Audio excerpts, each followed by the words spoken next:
that's a little bit of a contrast, but Dillon's been awesome. He is, wise and mature beyond his years.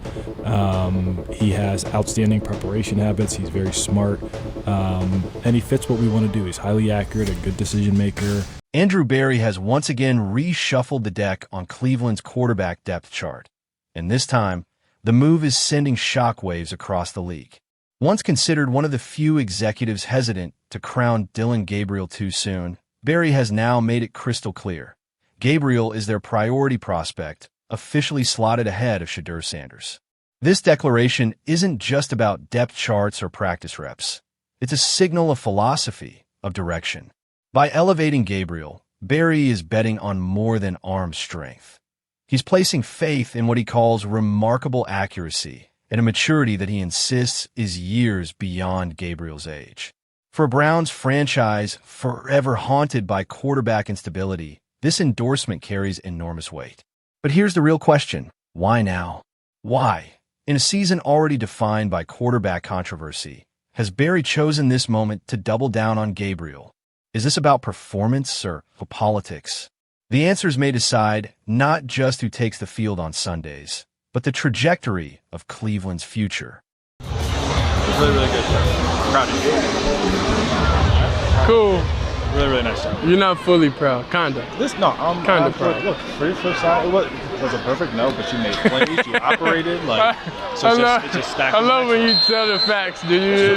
No, but it's okay. It's okay. Listen, you did a nice job, okay? Now let's break this all down. What do Andrew Berry's comments really reveal about Dillon Gabriel's future?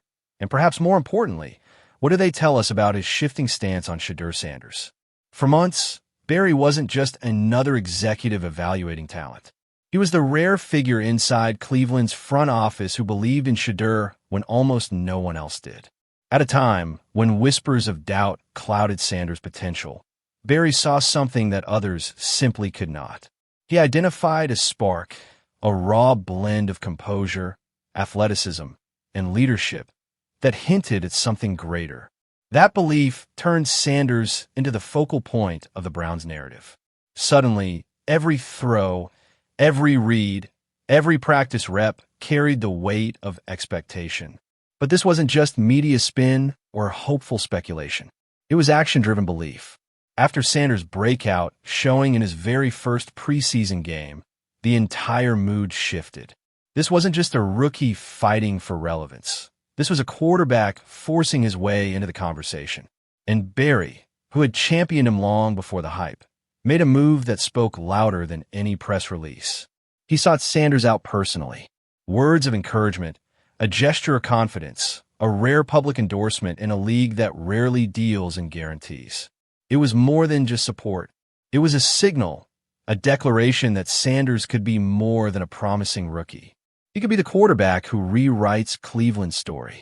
And in that moment, Berry's faith wasn't just about one player. It became a message to the entire football world. The Browns might just have their future star in waiting. So just take what you learned from tonight, apply it to the joint practices, and in the next preseason game.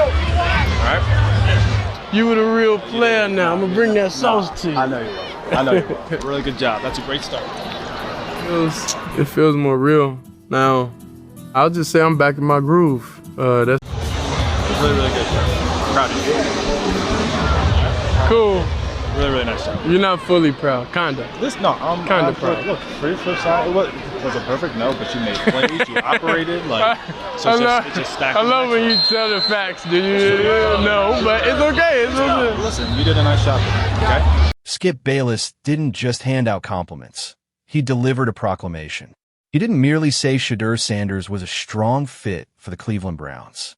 He went further, declaring him the biggest steal the franchise has made this century.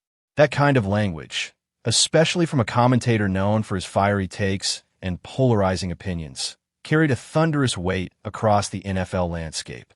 Bayless admitted his bias as an Oklahoma fan, a man who had tracked Dillon Gabriel's career closely for 2 full years.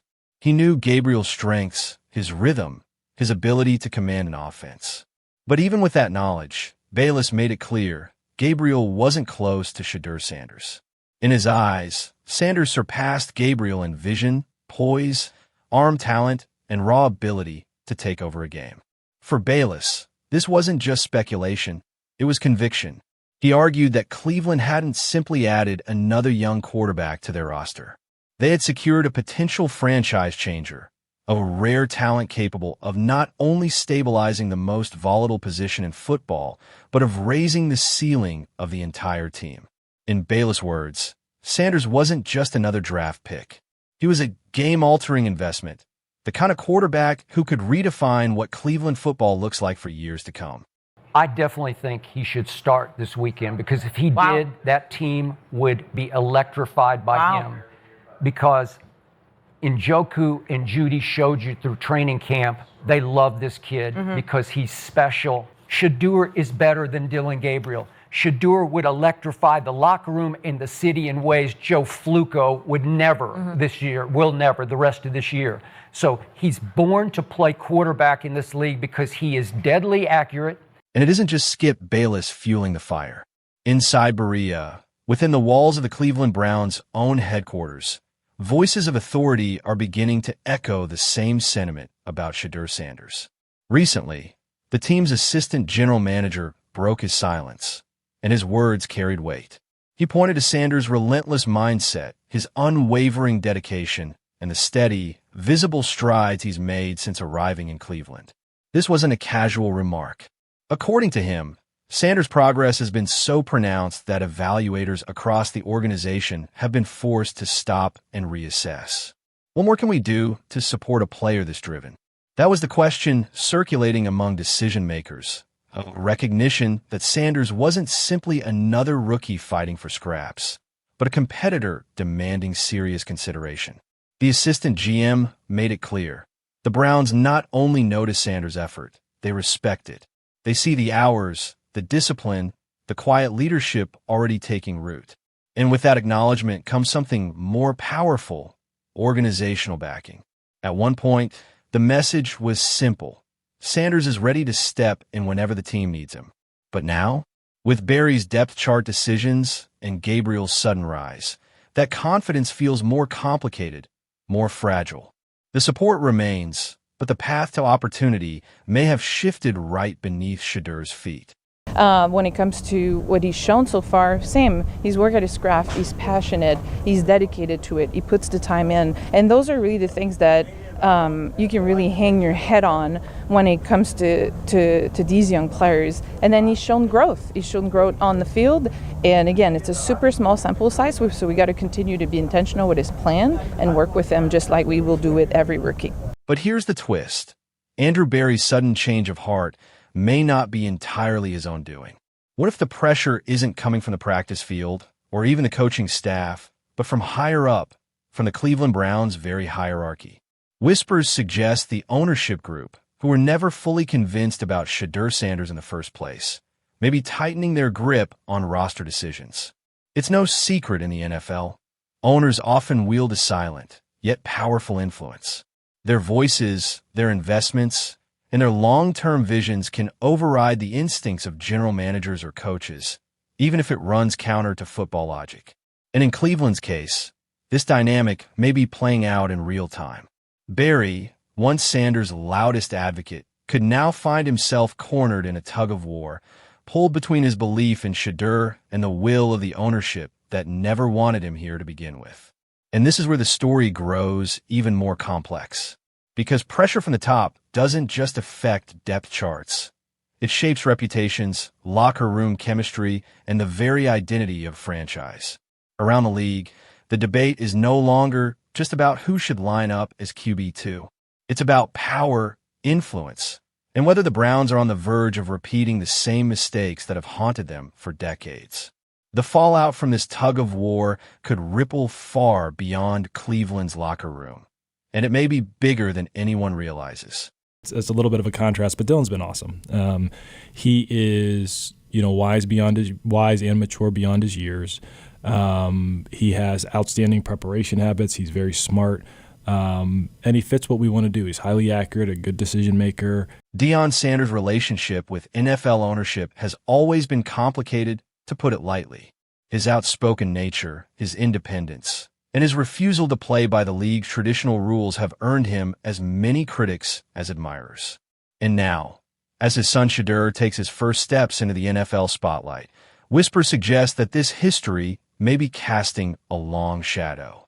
Could the reluctance to elevate Shadur Sanders to the role many believe he deserves be tied, at least in part, to this lingering friction?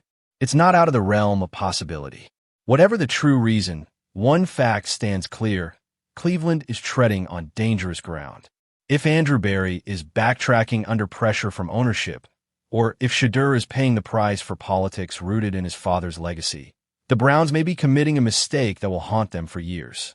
Shedeur is not just another quarterback prospect. He is, by all accounts, a generational talent, a player who has repeatedly proven he can handle the spotlight, embrace pressure, and deliver in moments where others fold. To deny him the opportunity now, after months of buzz, after endorsements from national voices, after his own flashes of brilliance on the field, would be more than a misstep. It would be a franchise-altering failure. Even respected analysts like Skip Bayless have painted a picture of how seamlessly Sanders could fit in alongside Cleveland's offensive weapons, David Njoku, Jeudy, and beyond. That chemistry could transform an inconsistent unit into something dangerous, dynamic, and worthy of national attention.